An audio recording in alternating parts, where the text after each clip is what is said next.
Forza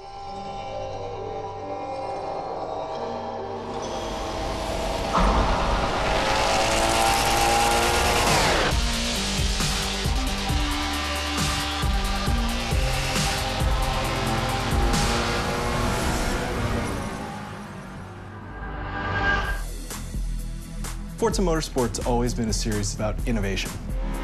We always want to push the racing genre, so we've made huge improvements because we want to get people excited about cars in general.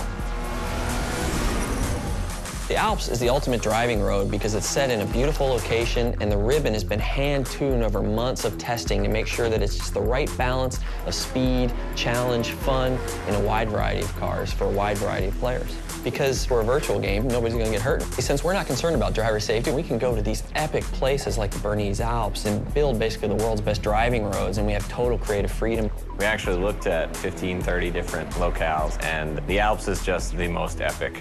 The landscape is so surreal, it's crazy. I mean, these mountains are very different from any mountains you see anywhere else. I mean, it's just, with all the jagged peaks. We are on part one of a trip that will take us through Switzerland and Italy as the guys from Turn 10 gather source material and basically inspired by the entire trip. What we're going to do is find the most amazing areas we possibly can and photograph them to no end. We took a really long elevator ride after a train ride and a long walk and another train ride. Took a while to get up here, but oh my God, it's worth it. Did you guys see the background and everything? Yeah. So right now we're at the Grindelwald region of Switzerland, and we're taking reference photos. We mount a camera to a tripod on a panorama head. The panorama head enables us to take pictures in different increments and multiple exposures. We stitch them all together, and then we get an HDR. An HDR is high dynamic range image. Each frame that we do at a multiple exposure. So when you stitch it all together later, you can slide through all the different exposures. So you can go from a very dark scene with a little pinpoint where the sun is all the way up to a very exposed image.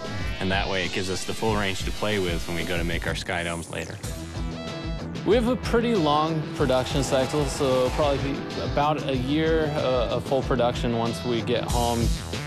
So we bring back all of our reference, we start modeling rough landscapes that existed there so they're fairly accurate, but we're not bound to recreate it perfectly as it exists because there isn't a track there. But we want it to be believable. It needs to fit with the other real racetracks in the game. So we create a whole backstory about how the Bernese Alps came to be. It started off as a ski resort, and roads were built for workers in the wintertime, and then this rich entrepreneur bought it and tried to build a racetrack there, but got shut down.